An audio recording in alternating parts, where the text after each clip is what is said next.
Narito po ang mga balita ay charing pala. Apakaligalig mo naman, magsisimula na. Ayun. Pakaingay. Game. Ano nga?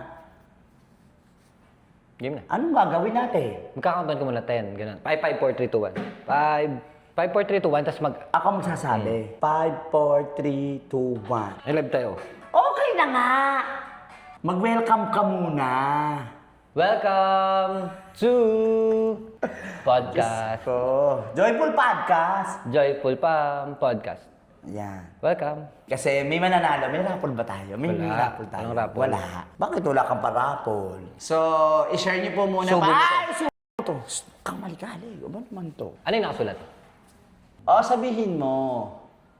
One unexpected lesson. Okay. ganun. One unexpected lesson, no. Ay, nauga, JB. Ano daw yung mga isa lang ba? Isang unexpected lesson? Ikaw muna. Unexpected lesson mo this ng 2025 na i-implement mo this 2026. Unexpected lesson mo daw. Ano? Ang unexpected lesson, anong month? Isang year na ng 2025, ayaw mo namang umayos eh. Okay. Ang tagal mo. Mga hindi inaasahan mong aral na natutunan mo sa 2025. Oh, bilis. JB! Aba! Inisip ko pa nga eh. Siguro ko ang mga hindi ko inaasahan. Ako muna nga. Ang mga hindi ko inaasahan na aral na mga natutunan ko, isa lang dapat daw eh. Siguro wag mong hayaan lamunin ka ng toxicness na binibigay sa'yo ng negatibong mundo. Kasi darating at darating talaga sa panahon, lalo ng 2025, may mga negative na nangyari sa akin. Pero halos parang naka-apekto yun. Paano ako makapaghanap buhay na maayos, paano kumilos na maayos, paano makitungo sa kapwa mo. So, never humikab. Never entertain toxicness. Yan, yung natutunan ko last year, na i-implement ko ngayong year na to. O, ikaw? Siguro. Ay, siguro nga. Tama ka nga. O, bilis, dalian mo. To. Pakatagal eh. Hindi. Tingin ko, dapat. Ang dami kasi nangyari ng 2025.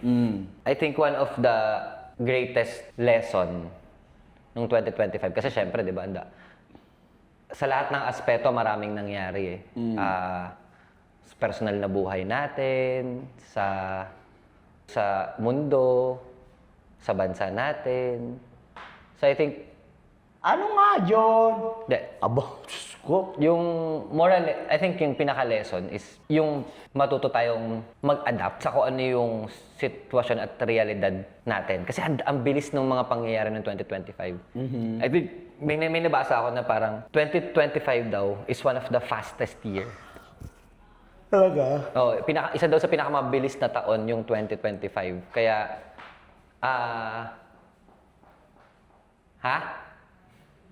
Wala. Dumaretso ka, nakaka-cause delay ka eh. 2025 yung isa sa pinakamabilis na taon. So, di pabagalin mo. Paano? Loko to eh. Di ka na nakakatulong. Bilisan mo. Kaya tingin ko dapat talaga may mga pagkakataon sa buhay natin na kumbaga, masyado siyang mabilis. And I think yun yung mga bagay na yung adaptability mo ba? Yung adaptability mo. Yung adaptability mo, dapat kaya mo siyang isunod sa kung ano yung nangyayari sa sitwasyon. Kasi kung ang sitwasyon mo, halimbawa,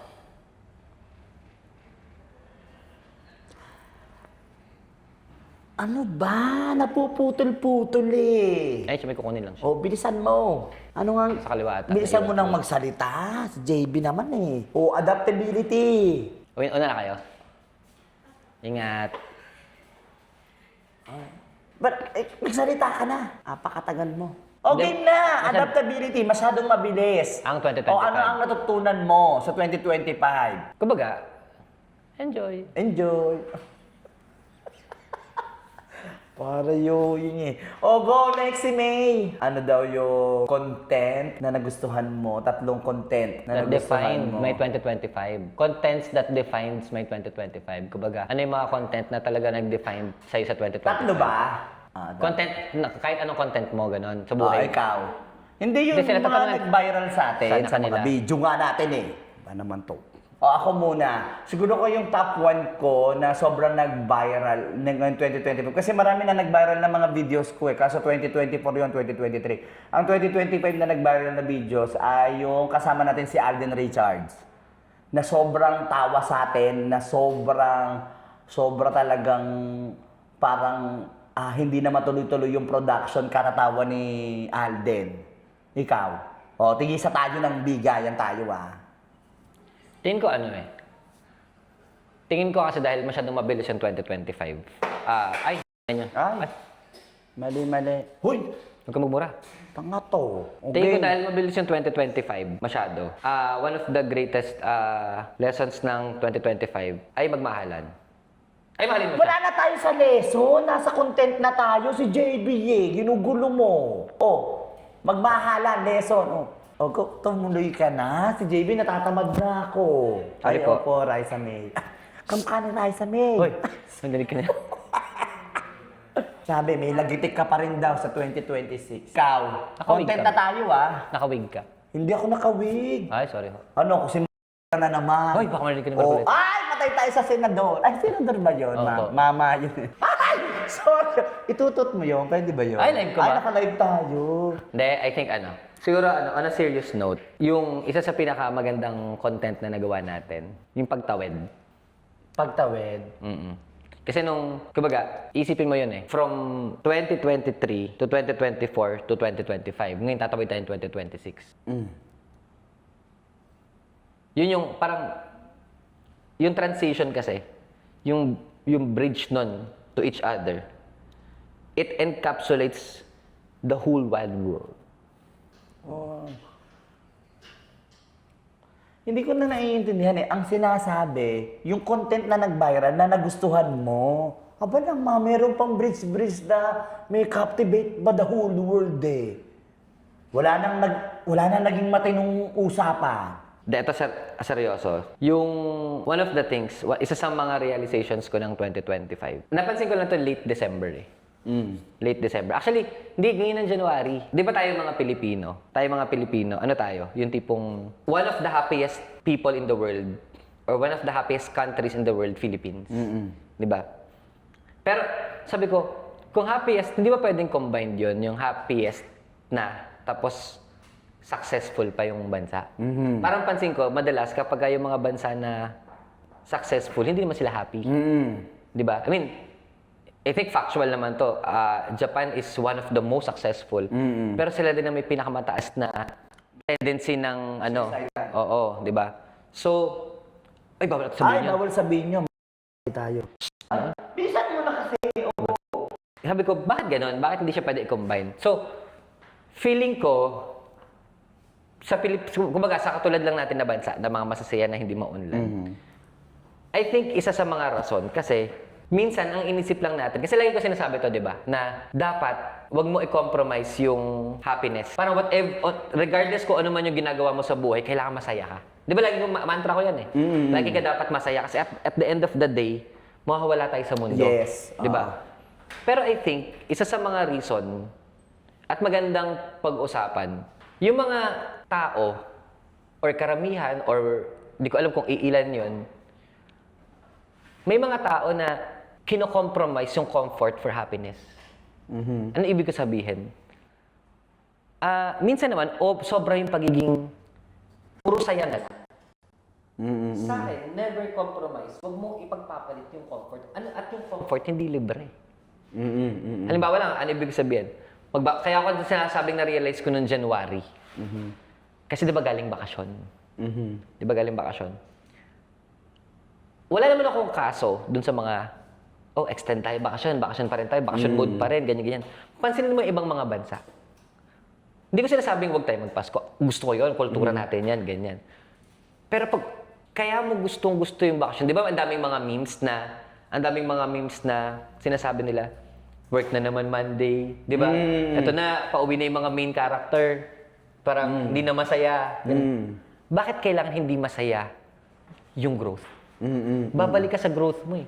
Yun ang dahilan mo bakit ka nakapagbakasyon. Exactly. hindi ba dapat babalik ka kung ano yung level ng saya mo, yun din, nung nagbakasyon ka, hindi yung level ng saya mo, Oo. yung at excitement mo kasi, Posibleng maulit yung bakasyon mo, gawa ng correct. growth mo. At ang point ko lang, I think, maraming sa atin ang mindset, nakakalimutan natin na baka nako-compromise na yung comfort mo, baka nakakalimutan mo yung nagtambay. Di ba? Tambay ka na lang. Masaya naman ako eh, puro barkada na lang ako, puro labas kami, inuman na lang kami. Pero uuwi ka ng hindi ka komportable. Tama. Sa akin, dapat hindi mo ikompromiso yung comfort. Parang, hindi naman kailangan, hindi naman measure of success yung yaman. Pero tingin ko, non-negotiable yung kailangan man lang, komportable man lang. Yes. 'Di ba? May bahay kang inuuwian, may kinakakain ka 3 beses sa isang araw, 'di ba? May nahihigaan kang kama, may electric pan ka. Pag yun kasi na-compromise na, kumbaga para sa kasiyahan mo, feeling ko mali na. 'Di ba? Hindi mo sabi masaya naman ako. Pero ako personal ko to. One step para I think umunlad ka. Huwag mo i-compromise yung comfort mo, i-mindset mo sa utak. Yes, oo. Magandang lesson nga din talaga. 'Di ba? Pati ba tawag dito, dapat lagyan natin iniisip yung kinabukasan. Hindi pwedeng ngayon, sobrang saya mo lang, tapos bukas, ka na. Correct. Para sa akin, mahalin mo rin yung growth. Yes. Mahalin mo yung, hindi pwedeng hindi mo mahal yung growth. Hindi pwedeng hindi mo mahal yung pag-angat. Di ba? Hilig natin parang, kasi hindi natin kaya. Okay lang naman na hindi ka maging presidente ng Pilipinas, ng kumpanya. Pwede ka namang nasa tamang Level lang. Pero at least komportable ka man lang. Yes. Huwag mo iko-kompromiso yun. Kasi pag kinompromiso mo yun, woo! Ay, bigla kang sasabaw. O go! O, tama. Never ever compromise the comfort. No. Because comfort is important and necessary to all of the Filipino. Ay! Mahal ko po kayo. Ako, may gustong-gusto ako sa'yo. Lately lang ito Ang gustong-gusto ko na nag-viral na video namin. Kung kagaspangan, marami na Pero yung talagang parang medyo nakakakurot ng puso pagdating sa kanya, huwag kang matulog. Yung yung sa cancer patient, nung Christmas party, tsaka yung mga pinuntahan natin, bahay aruga. Ayun. Ganda nun. Maganda yun. Iba mag-isip si Boss JB, lahat ng sinasabi may sense. Kung alam nyo lang. May sense ka daw kausap. May sense pa Ikaw, wala kang personal na gusto? Yun, yung Christmas party. Tapos, ako naman, pangalawa ko na gustong-gusto ko is yung natagpuan natin yung bahay ko.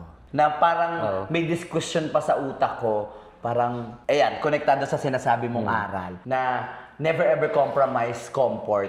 Kasi, JB! Mo, nanggugulo ka kasi. Diyos ko, napipirmi, galaw ka ng galaw Diyos ko. Gagawin lang yun. Hawakan ko naman. Sisirain mo. Napipirmi kasi. Wala nang maayos sa podcast at may host tayo May host tayo Wala nang matino nangyari. Asaan na tayo? Nawawala tuloy sa usapan Ano siya mo? Yung isang content namin, yung natagpuan ko yung bahay, connected yun sa sinabi mo na never ever compromise comfort. Alam mo kung bakit? Kasi di ba dati nagdadalawang isip ako. Siyempre, ipon ko yun, parang lahat parang mawawala na yung ganito ko, ganyan-ganyan ko. Pero nung etong mga dumaang panahon, bigla akong naisip na ang sarap palang umuwi, na hihiga ka, na komportable ka, na sarili mong bahay. So yun ang lesson na tinuro mo din sa akin, connected sa sinasabi mong lesson na natutunan mo last year. Parang ganon. Tapos, siyempre, mas pinag-igi ko ngayon kung gusto ko ulit makuha yung ipon ko. Diba? Gusto mo ulit pagtrabahuhan. Mahusay ka. Kasi pag di mo yung pinagtrabahuhan. Yes. Tapos, Yung ako na lang nakakatatanda ng lahat ng mga videos. Ikaw, wala ka naman kasi natatandaan puro ka lang gaspang Okay. The hard part creator reality check. Burnout moments, comparison. Ay! algorithm fatigue or Behind the scenes comparison. comparison. Ako siguro ko, kung i-connecta lang natin sa Joyful Pam sa pagko-content creator, di ba? Siguro ko yung mga struggles at yung dumating sa akin na hindi ko makakalimutan. Yung isang beses ko lang hindi nabate, di ba, umuulan. Ay! Bakit ko po may nalabas ang ko? Di ba naulan? Umaambo na siya eh. Tapos, nagmamadali ako kasi mababasa ako syempre. So, hindi ko siya nabate. Mamu, pants mo ako. Pinusa ko. Mamo yung puwet ng bata na. Ay! Sabi, pinusa ko. Tapos ang sabi, ang suplada mo naman, parang, ang hirap ipaliwanag ng side mo palagi. Pero wala ka namang intensyon. Lagi nga ako naka-smile si May eh. Lagi nga ako nakabati, chila. Shout out, Kung Akir Tarna. Heka lang, nagsasalita ako. Minsan nga gusto ko pang bumaba, makitagay, ganon. Parang isang beses ka lang hindi mo napansin, parang ang sama-sama mo ng tao. Buti nga sinalo mo ako doon eh. Sabi mo, ang sagot mo sa comment mo, napakagaspang mo noon, sabi, ganyan nga po yan, suplada. Nung ako po, nilapit ako yan, sinampal ako. Yung nakigatong ka pa, di ba? Kagaspangan mo. Yun. Kanya nga eh. Ayun. Tapos, yung mga struggles, hindi na kasi, normal na kasi mapagod eh. Normal na rin kasi na maisabay itong pagbablog sa trabaho eh. Nagiging natural na lang yan eh. So, hindi ko na yung problema. yung kanya, kanya, kaya, eka at kamo. Anong difference nun? Ano? Ba, eka, kamo, ganun. Anong difference nun? Eka at saka kamo. Eka, ano yun? Parang ano yun? Ano lang? Dagdag lang sa... Ano ba naman? Kasi curious din ako dun eh. Parang kanya, kaya, Kamo. eka, tsaka kamo. Parang ano yun? Ay, eka! Dagdag salita yun. Dagdag salita yun. Parang ano lang, iparating mo. Kaya nga, kanya nga. Oh, kanya nga. Anong difference no kanya, tsaka kaya? Ano ba yun? Parang... Parang kanya nga, ganun. Kanya. Kanya ba? Ano ba tama? Kanya Kaya nga, kaya nga yun. Iba, Kaya yung nga. iba kanya nga. Dinadagdagan lang. Meron kagahapon. Bagay. Kahapon Nandyan lang dyan. naman yun eh. Oh. Andyan dyan. Pero eka, tsaka kamo, parehas yun. Oo, kamo, eka. Oo. Sabihin mo nga kamo. Kamo nga ganitis. Eka nga. Eka mo, ano? Parang, ano ba, eka o eka mo? Walang eka mo. Dinadagdagan mo pa eh. Eka lang yo. Eka. Baba, Kamo. sabihin mo, ay! Ay, sabihin mo, eka kamo. Hoy! Ano? Atas mo daw. Ba? Kailan mo gagamitin yung eka at saka kailan mo gagamitin yung kamo? Importante ba yun? Kasama ba yun? Ano yung iniwan mo sa... Ay! Ano yung iniwan mo sa 2020 pa? Ay! Diyos ko, ayoko na. Aba. Ano ang iniwan mo sa 2025? Ay, si Jun. Ay! Uy, huwag kang magbabanggit ng pangalan. Pangalan Taka dito? ka ba? Hindi po, wag po. Huwag mong... Ang iniwan mo sa 2012, ay, hindi mo. Ay! Sino ka ba? Sino nga? Ay, sino? Phenomenal hot. Tao yun. Wiz! Si JB Wiz ka. Nakakainis to eh. Bahala ka, iiwanan kita. Ikaw na muna. Kaya pa ako nauunang sumagot eh. Ano ang iniwan mo sa 2025 sa Ikaw Malaban? muna. Ay, wala. Bahay ko. Uy, Ay, ako nalipat ako sa bahay. Doon Taga saan ba? pumunta. Ay, doon ba? Doon pumunta. Hoy, patay ka. Sumunod siya. Tama na. JB, patay ko. Sino? Ay, nare-reklamo tayo sa barangay. Dali. Kasi Ano may- ba? Ay, kasi nga, Wiz! Baka. Siya ba yun? Oo po. Wiz. Ang iniwan ko, ikaw nga muna kasi, ano ba? O hindi sino pala, ano eh. Ano or whatever. Ay, kinakain ng microphone. Dali, go. Ano daw? Ano o ang sino? iniwan? Oo. I think Kumbaga, ano na lang. Hindi mo nadala dito ngayon sa 2026. Masyado kasi nga. Masyadong... Ay! Sabihin mo na lang, sagutin mo na lang yung tanong. Ay, galing yun sa nagko-comment eh. Hindi. May isip kasi akong sagot. Masyado siyang masyado siyang... Ma-emote. Hindi, wag na yun. OA. Dapat, ang tingin ko, ang dapat mong, ang iniwan kong, ang iniwan ko sa 2025 na hindi ko nadadalin. Ay, natawa. Puta ka. Ano nga? Ako ang hindi ko nadadalit. Ulitin ko ulit, connected ulit yung mga toxic na tao. Iniwan ko na yun sa 2025, no? No na. Ganon. Ayun. Next question. Ano, Eka? Ako, ayun. Ayaw mo sagutin?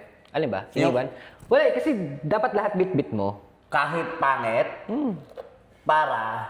Bit bit mo yon kasi, di ba parang sabi nga nila kapag ka daw, yung baddest memories mo, masarap siyang balikan kapag nasa success ka na. Ako siguro, depende. Siguro, hindi, memories kasi sa akin eh. Pero siguro, tama ka naman.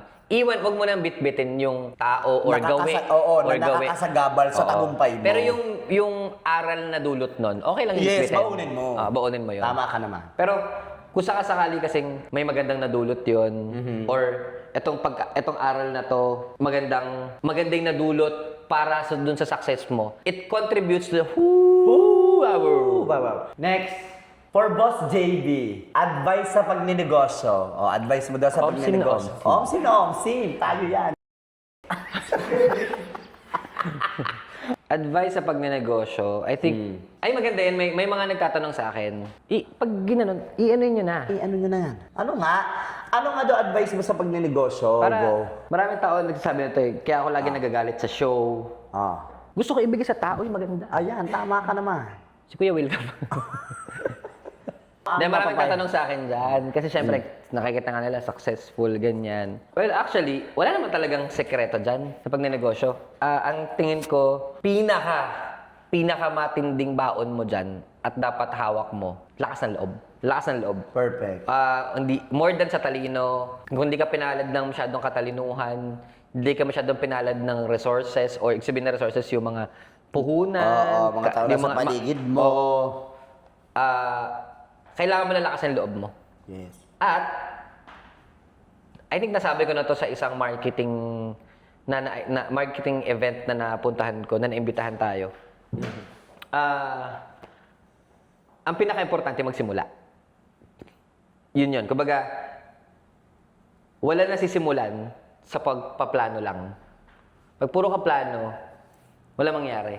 Tsaka mo na, dapat pagsimula mo, kung ano yung nakita mong mali, itama mo. Kung ano yung tama, ituloy mo. Ayusin mo yon, tapos i-grow mo. I-sustain mo na yun. Kasi kung dito pa lang, baka ganito, hindi ako matuloy, ganyan. Kasi baka malugi ako. Wala talaga matutuloy. Siguro lakas ng loob, tapos simulan mo. Yes. Ay, lakas ng loob. Slogan mo yun. Oo. Ganda. Kasi, yun lang, parang, I think gas-gas ko na tong sabihin eh. Parang, huwag ka matakot magkamali. Yes. Huwag ka matakot magkamali. Oo, laging turo mo yan eh. Oo, huwag ka matakot Kasi sa magkamali. pagkakamali mo, doon ka natututo. Ang mali, siguro ang maling-mali na is inuulit mo yung pagkakamali. Oo. Pero huwag kang matakot magkamali at magkamali ulit ng bago. Tapos matututunan. Matatapos naman siya eh. Matatapos naman, hindi siya matatapos magkamali. Hanggang tumanda ka, magkakamali ka. Pero hindi naman mauulit at mauulit lagi na yung mali mo kasi natututo ka eh. Yes. Kung natututo ka ha. Oo. So, basta kailangan mo lang ng lakas ng loob at simulan mo. Yun lang yun. Tara. Gago ka pala. Ay! Huwag ka nagkaganyan. Tanga ka ba? Now, success looks like... Now, success look now. Ngayon yung kahapon. Now. Ngayon daw. Now, Now. success looks like, I think in recent days or sa ngayon sa mga nangyayari ngayon, success looks like peace. I agree. Kung payapa ang isip mo, kapayapaan is not always about katahimikan. Yes. Kaya kapayapaan is kaklaruhan ng utak. Pag payapa yung utak mo, successful ka. Parang pwedeng payapa ka kasi Stable ang pamilya mo. oo, parang maaring payapa ka kasi halimbawa lang exage lang natin. Ang hilig mo ay magpalapa sa buhaya. Ay, patay ka. Mamamatay ka no. 'Di ba? Tapos nabubuhay ka kada palapa mo.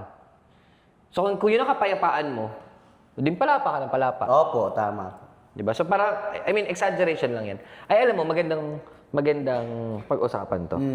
Yung stereotyping. Ano ba Tagalog ng stereotype? Parang kung sa paliwanag sa Tagalog, ang stereotyping is yung badly po sample lang 'to. Ang babae ay para sa lalaki.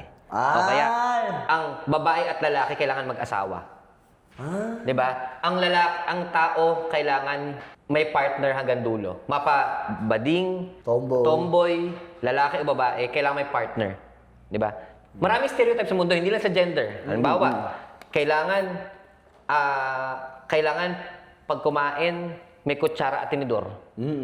Stereotype ang tawag doon eh. Oo, meron dun. Ano ba tawag? Bakit ba may stereotype? Kasi ang stereotype nanggaling siya sa nakagisnan. Nakagisnan, di ba? Marami kasing nabubuhay, maganda pag-usapan to eh. Marami kasing mga nabubuhay na sa stereotype. Kahit hanggang ngayon kahit Gen Z na ngayon, nakikita ko naman meron ng mga hindi sumusunod, pero may mga naa-adapt pa rin yung kailangan sundin yung stereotype. Yun actually ang pumipigil sa happiness ng tao. Parang, ako, guilty ako dyan. Parang dati nung bata ako, parang, kapag ka matandang binata, ang pakiramdam mo malungkot siya. Pag matandang dalaga, kawawa siya. What if choice niya yun? Correct. What if dun siya masaya? Totoo. Di ba? Parang pag hindi nagkaanak, or hindi nag-anak, ay, Tatandang mag-isa yan. ang lungkot naman niya. Lungkot ng buhay niya. Sino ka para magsabi malungkot siya? Di ba? I mean, ganun yun eh. Tingin ko dapat isa sa bagay na mawala na sa mindset ng mga tao yung stereotyping. Di ba? Kasi one time, may natanong ako ng mga kababata, which is valid Valid yung tanong ng mga kababata ko. Pre, successful ka na. Ganyan. Bakit kulang na lang yung mag-asawa ka? Ay, yung mag-asawa, ganyan. Though, di ba, may Rihanna ako, may anak ako, ganyan. May Lorraine pa ako. Sabi ko, alam mo sagot ko, hindi ka ba nalulungkot? Sabi ko, actually, yun yung question ko. Doon ako nagtataka. Bakit hindi ako malungkot? Nagtataka ako, sabi ko, minsan napapaisip din ako, mag-asawa na kaya ako, ganyan. Pero naisip ko naman, masaya kasi ako eh. Gets mo? Yung being unconventional, hindi ibig sabihin hindi ka masaya eh. Doon ako nagtataka. Sabi ko, kasi baka nga for all you know for all we know, baka mas masaya pa yung hindi nag-asawa dahil choice niya. Baka mas masaya pa yung babae na nagmahal ng tomboy. 'Di ba? Baka mas masaya pa yung babae nagmahal ng 15 years older than her. Stereotype kasi, 'di ba? Kailangan within 3 years, 5 years, 'di ba? Yung gap, parang ganun eh. Hindi mo pwedeng i-judge kasi yun yung nakasanayan. Yes. Kasi ikaw mismo sa sarili mo, hindi mo rin, ang saya ko. Oo. Hindi naman pati nakadepende sa nakasanayan ang nararamdaman ng tao eh. Oo, correct. Parang, minsan tuloy, masaya ka. Mapapaisip ka. Baka hindi ako masaya kasi kailangan ko mag-asawa. Pero parang ngayon kinukonvince mo sarili mo, hindi ba talaga ako masaya? Pero mafe-feel mo naman na masaya. Imbis na masaya ka naman talaga, dahil kailangan mo sundin yung stereotype, binibigyan ka tuloy ng baka hindi ako masaya. Binibigyan ka tuloy ng kaisipan. Oo, pero hindi naman talaga siya kailangan. Kung masaya kang may asawa ka o may partner, huwag natin usapan yung asawa. Masaya ka may partner, o di okay. Masaya kang wala. O di okay. Okay din. Kumbaga, Nasa wala pakiramdam mo eh. Oo, nasa pakiramdam mo yun. So, kumbaga, mas spread din sana yung ano na yan. Ganong mindset. Yung kultura na yan. Babago yung kultura na yan. Na huwag tayong magpa-apekto sa nakasanayan, at sa sinasabi ng ibang tao. Oo. Diba? Actually, maganda yun. Wag na wag tayo, or kahit sino, wag na wag ka magpapa-apekto sa sinasabi ng iba. Yes. Ang importante kasi, hanggang ano mo hanggang magulang mo, hanggang kamag-anak mo, hanggang kaibigan mo. For as long as you think wala kang natatapakan na ibang tao, hindi ka gumagawa ng masama. Totoo. Yung desisyon mo pwedeng magkamali, pero hindi magdudulot ng kasamaan. Pagkakamali lang, gawin mo. Pag hindi magulang mo at nasa tamang edad ka na, gawin mo. Correct. Gawin mo. Sinabi ng tsuhin at tsahin mo, mali yan. Ganito dapat, gawin mo. Oo, totoo. Gawin mo. Kung yun ang gusto mong gawin, gawin mo. Again, for as long as hindi ito magdudulot ng kasamaan sa iba. Ngayon, kasi at the end of the day, ang sisisihin mo lang sarili mo. Di ba? Sarili mo lang. Sa dulo, pagsisisihan mo pa kasi sinunod mo yung ibang tao. Correct. Sa dulo, mag-iisip ka pa na dapat hindi ko pala ginawa. Ikaw naman ang sumunod. Correct. Kung magkamali ka, di ba? Lagi may lugar sa pagtama. Lagi may lugar para maitama. Wala kang sisisihin na. Sabi kasi ng tsahin ko eh. Sabi kasi ng nanay ko eh. Sabi kasi ng tatay ko eh. Parang, di sana ginawa mo yung gusto mo. Di ba? sa akin ganun eh. Para sa akin, ano yan controversial yan. Oo. Ako naman, opinion ko lang yun. Opinion ko Pero lang may yun. punto ang opinion mo eh. Tama Opinion ko naman. lang yun. Pero ako kasi ganun eh. Pag tingin kong walang magiging masama na idudulot yung gagawin ko, walang makakapigil sa akin. Correct. Walang makakapigil sa akin. Kahit sino. Correct. Kahit sino walang makakapigil sa akin. Tama, walang sinasagasaang tao at masaya ka, gawin mo. Gawin mo. Yun naman importante doon. Hindi porke hindi mo sinunod yung nakakatanda sa'yo, Eh, mali ka. ay masama ka na. Oo, masama at mali ka. Oo. Oo. Iba ang kabastusan ay, halimbawa, sinagot mo ng pabalang. Di ba? Mali yun. Kabastusan niya. Huwag niyo pong gagawin yun. Ang kabastusan ay i-block mo agad na, oy, wala kang karapatan. Oo. Ako lang ang masusunod. Pwede mong pakinggan. O, pakinggan, sumang-ayon, Oo. panandalian, pero sundin mo pa rin sarili mo. Kunin mo yung opinion. Oo. Humingi ka ng tulong. Huwag ka naman masyadong magaling. Oo. Di ba? Pati minsan, may mga pagkakataon, mabibigyan ka din niya ng idea kung ano pa yung mas tama mong gawin. Correct. Pero kung yan lalamon sa kasiyahan mo, edi wag mong gawin. Correct. Okay lang yan. Pakinggan mo yung mga advice nila. Ganyan. Respetuhin mo yung advice nila. Di ba? Pero wag na wag mong babasusin. At sa dulo kasi nun, pakinggan mo sila. Pero sa dulo, ikaw pa rin yung masusunod. Oo, totoo. Ikaw ang hari ng kalooban mo eh. Wala Oo. namang ibang nakapwesto sa katawan mo. Correct ko lang kundi po ikaw. yun Baka lang magkamali tayo ng intindi. Hindi ko po sinasabing huwag kayong makinig. Pakinggan nyo. Kasi baka naman may tama. Yes. Pakinggan nyo. 'Di ba? Pero yung desisyon sa'yo. Oo. 'Di ba? Kung ano pa rin yung gusto mo, yun yung gawin mo. Oo. Basta walang matatapakan na tao, Yes. walang idudulot na masama.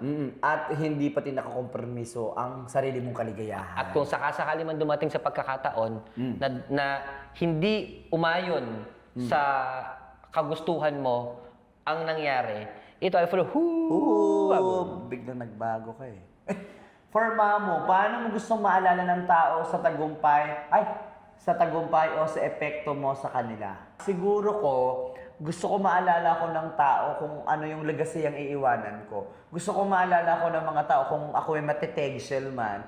Balikan nila yung mga video ko na masaya, nakakapagpangiti. Kasi, konektado sa sinasabi ni JB, alam mo bang sobrang laki ng epekto sa mga tao kapag napapangiti mo sila sa kabila ng mga mabibigat nilang pinagdadaanan. So ako siguro, hindi man sa tagumpay ako makilala kung ano man yung marating ko sa buhay, makilala ko sa aspeto ng pagpapangiti sa simpleng paraan ko. So yan, kumbaga mamatay man ako, makita nila yung picture ko, ay, napangiti ako niyan minsan. Yun na yung magandang alaalang iiwanan ko. Ganon! Ay, ganon. Ganon gustong maalala. Okay, last tayo, 15 minutes. Bakit ka nag-decision? Ay marami silang segments, Bala. 75 segments. Okay na yan. Mag-gym ako na 7. Ay, talaga ba? Ngayon, tayo? Mag-audience lab. Mag-Q&A tayo. Go! Ay, Ay! Nakakaba! Okay. Kailan? Kailan? may tama ba? May tama ba sa pagmamahal ng mali? May tama ba sa pagmamahal ng mali? Meron. Bago ako sumagot, bigyan kita ng example. Go. Nakikitaan mo ba ng tama ang pagmamahal kahit other man or other woman ka? Hadouken! Ano ulit? Diba? Bawa other man or other woman ka. Kundare kabit ako. Oo. Ayan. Ano ang may tama ba sa maling pagmamahal? Yun nga, sasagutin ko na eh. Meron. Kasi, unang-una, para sa akin, tama kasi na hindi mo mapigilan yung sarili mo. Kasi ikaw din ang nagpapalungkot niyan kung pinipigilan mo. Nagiging mali lang ang sistema kasi ang tingin ng tao, iba ka. Nagiging mali lang ang sistema kasi ang tingin ng ibang tao, nakikisaw-saw ka. So tama maging kabet? Hindi. Hindi. Okay. Hindi nga maging, ang sabi mo, may tama Tumatama ba? ba? Okay. Hindi tama ang maging kabit, pero may tamang magmahal. Kasi, ang pagmamahal, wala naman pinipili yan. Sa gender, sa sitwasyon, kusa kasi nararamdaman yan Ang tama lang sa'yo, nagmamahal ka. Halimbawa. Pero hindi tama ang taong minahal Correct. mo. Halimbawa, ang sitwasyon, hindi niya na mahal yung Ang dami mong tanong. Bakit? partner niya o asawa niya. Ay. Dapat ba, magiging tama ba na iwan niya yon at ituloy yung relasyon nung kabet? Para sa akin, napakasimpleng bagay, alam na natin ang sagot. Kung kahit ano pang mangyari sa sitwasyong hindi mo na gusto, bakit mo pa ipagpapatuloy? Tapos, kung halimbawa ipagpapatuloy mo yung relasyon mo sa kabit mo, kung doon talaga nakakaramdam ka ng tunay na pagmamahal, nagpakatotoo ko lang, di ituloy mo. Tama yun, sinusunod mo yung pagiging totoo mo. Kasi pero dapat itama muna. Itama muna. Ang pinupunto ko dito, hindi pwedeng nakipaghiwalay ka kasi Dahil sa kabit mo. dahil sa kabit mo. Dapat buhanan mo ng sitwasyon kaya ka nakikipaghiwalay kung ano talaga ang kakulangan Dahilan. at kung ano ang dahilan kung bakit na-fell out of love ka dun sa partner mo. Bago Yun ka yun. tumuloy. Bago ka Pero tumuloy. pag nakipag-iwalay na siya dahil sa sitwasyon ng tungkol sa kanilang dalawa, hindi naman mali na ituloy yung sa kabit. Pero aminado na nagkamali muna. Oo, nagkamali muna. Pati ang importante kasi, uulitin ko, yung pagiging totoo mo sa sarili mo. Kasi bakit ka magpapatuloy sa isang relasyong hindi na totoo yung nararamdaman mo? Pero- Kalokohan na yun eh. Pero sa isang banda, sa isang argumento naman, parang hindi ko alam kung mali siya o pangit lang siya tingnan. Kasi nanloko pa rin kayo eh. 'Di ba?